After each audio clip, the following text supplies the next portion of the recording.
Chapter 14. The Golden Path to Increase. For whoever faith, to him shall be given, and he shall have abundance. But whosoever hath not, from him shall be taken away even that which he hath. Matthew 13:12. The real element of possession exists in consciousness. What we possess in consciousness, we inevitably will gain in the personal life.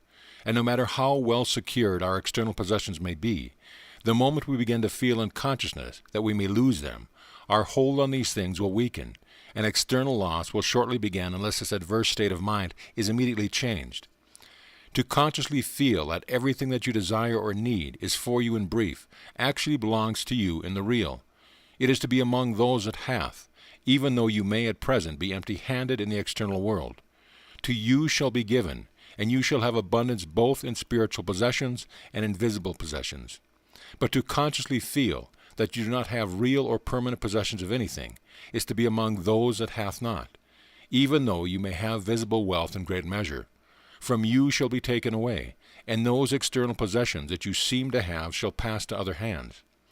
This law is universal in its application and holds true in all matters, be they physical, mental, or spiritual. The secret of gaining more or any plane is to consciously feel that you have more. Enter into that state of mind. Whether you desire life, health, power, wisdom, spirituality, or greater abundance in external things, train your consciousness to feel that you have the real substance of the thing desired. Do not judge according to appearances, but continue to inwardly feel the possession of that which you claim as your possession.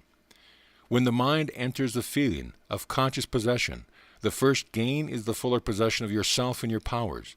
You immediately begin to feel stronger. This will strengthen and enlarge your consciousness of gain, which in turn will increase the power of accumulation that has begun in your system. You thus not only become larger and stronger in your own nature, but you gain a more powerful hold upon everything with which you may come into contact. You awaken greater and superior qualities in your own mind and soul, and you inspire faith and confidence in the mind of others. You thus create those advantages and essentials, both in the within and in without. They are conducive to gain. When the mind enters the fear of loss and begins to feel that there is going to be loss, the first loss is the loss of self-possession. You lose your hold upon your own powers, and in consequence, begin to weaken. Your faculties fail to do their best. Your work becomes inferior. Your personality does not attract as it did, and your power to inspire confidence in others is on the wane. You suffer loss in all things, physical, mental, and spiritual, and you are daily losing ground. Finally, everything that you seem to possess is taken away. But the loss began in your own consciousness, and you could have stopped it there if you had known how. The losing tendency can be stopped at any stage, but the only place where it can be immediately stopped is at its first appearance in consciousness. When you begin to feel that there is a danger of loss, or when the general indications seem to predict loss, remove the feeling at once. Refuse to think of loss. Refuse to admit the possibility of loss. Refuse to recognize loss in any form whatsoever. Proceed to claim your own. Give all the power of mind and thought to the great truth that you now do possess, in the real everything that you could possibly need or desire. Give full recognition to the boundlessness of your own spiritual riches, and live in the conviction that whatever you claim possession of is within you, and you will gain possession of in the without. The tide will turn before any real loss takes place, and instead of falling back into the world of the ones that hath not, you will advance farther into the riches of that world where dwell the ones that hath. In consequence, to you will be given, and you will have more than you ever had before. This method should be used with faith and perseverance whenever there is the least indication of loss. Negative conditions should be replaced with positive conditions. Fear should be annihilated by faith, and every downward tendency should be converted into a strong ascending tendency.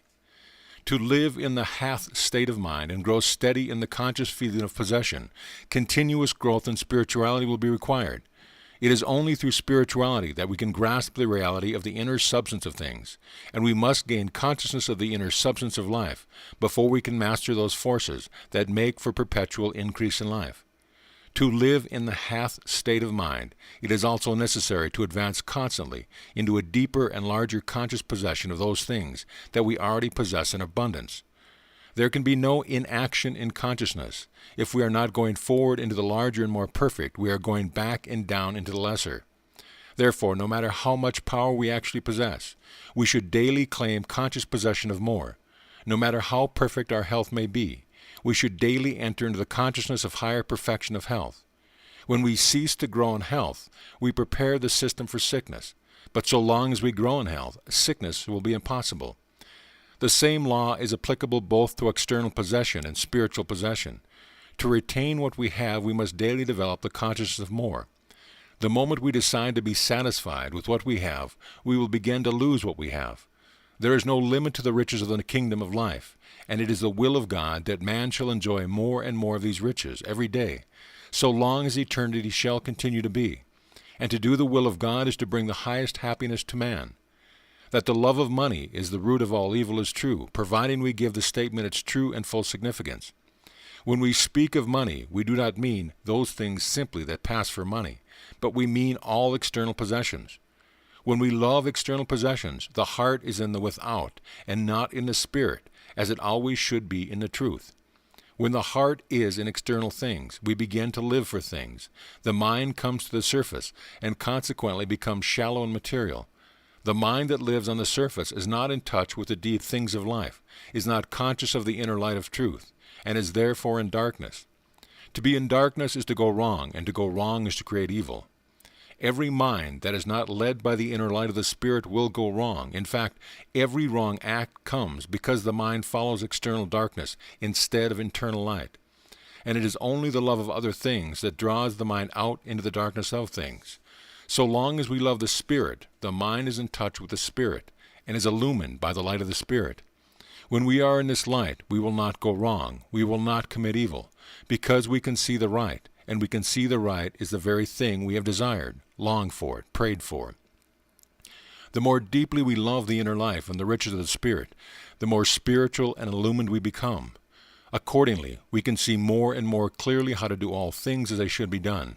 Our mistakes will decrease, and wrongs and evil will disappear. To love the life is to enter into the spirit of truth, and in the truth there is freedom, freedom from sickness, evil, weakness, and want. Evil can grow only in materiality, and materiality is produced simply by our own confused thinking. But when we are in touch with the spiritual life within, our thinking is not confused. We are then in the light of truth, and we think the truth. In consequence, we no longer produce the darkness and discord of materiality. Instead, we produce the peace and the harmony of spirituality, and all is well. When your treasure, that is, that which you love the best, is in the without, in the earth, earthy, your whole life will be in the earth and earthy. You will thus live continually in wrong thought because you do not see how to create right thought. All mental light, even the light of reason, comes from within. Therefore, when the mind is so absorbed in outer things that it ignores completely the within, all thinking will be more or less at variance with truth, and evils must necessarily follow. But when your treasure is in the Spirit, and you love the riches of the soul better than anything else, you will live on the mountain top. You will dwell in realms sublime. In the very light of His infinite wisdom, all your thinking will be illumined with that light. You will thus think only the truth, and He produces no evil, who always thinks the truth. To lay up treasures in heaven is not to prepare for a heaven in the future, but to accumulate greater and greater spiritual riches now. That soul that is attaining real spiritual wisdom, that is growing daily in the love that loves everything, that is living in the peace that passeth understanding, that is being filled more and more with life and power from on high, that is gaining conscious realization of all the divine elements of pure spiritual being, that soul is laying up treasures in heaven. Such a soul is actually coming into possession of those superior riches now, and is learning to use them today for the glory of God and the emancipation of man. To become a strong soul, to attain the mastery of the Spirit, to become a living inspiration to all the world, to unfold all that is lofty and beautiful and sublime in the spiritual world, to realize the joy everlasting and draw near and near to the Christ state, that is the purpose of Him who is laying up treasures in heaven. And when we possess spirituality with all its qualities of high worth, we have the riches of all riches. We have that something that can produce all riches, not only in spirit, but also in mind and body. That person who has found the riches of the within need never have any fear of external loss. Though all might disappear in the without, still, being in touch with the source of all supply, he could at once begin to regain everything. When we are in the Spirit, we are upon the solid rock of all good. We possess the key to unbounded riches on all planes, and so long as we live in the Spirit, we shall not lose the key. When then one door closes, we can open another.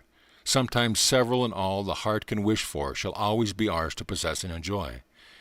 When we are in the Spirit, we not only possess the riches of the Spirit, those riches that actually make every moment of existence a full realization of the highest joy of life, but we also possess the power to supply the without abundantly, being in perfect touch with the giver of all that is good in the world. There is no truth in the belief that we must necessarily relinquish external possessions the moment we begin to lay up treasures in heaven. That power that produces the riches of the Spirit can and will produce abundance in the external world as well. All outer things will invariably be added when the kingdom within is actually sought, and sought first, not only at first but always.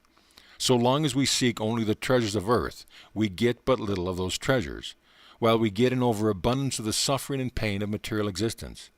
But when we begin to lay up treasures in heaven, we obtain the peace, the joy, the contentment, the health, the strength, the wisdom, the power, and the life we so greatly desire. In addition, we obtain higher spiritual possessions without number, and an abundance of everything that is necessary to make the outer life full and complete. Live eternally in conscious unity with the infinite. Have faith in God. Have faith in humanity. Have faith in yourself. Then live, think, and act according to principles only, and there is nothing you may not accomplish. Great deeds of life are invariably brought about by higher power, and if we would be constantly in touch with higher power, we must live in the perfect faith and consciousness of the great spiritual within, where higher power has its center and throne. This, however, is not possible so long as we think more of the person than of the soul. To be centered in the Spirit, we must live in the Spirit, and give the Spirit our first thought at all times. Then we shall be filled with the supreme power of the Spirit, and our strength, both in mind and body, shall be daily renewed from on high. Resist not him that is evil. The true path to emancipation is to give so much thought, life, and attention to the building of the good, that we have not the time to think of evil. Then evil will die for want of nourishment. The mind that is absolutely full of strong spiritual building power has no room whatever for evil conditions of any kind. End of chapter.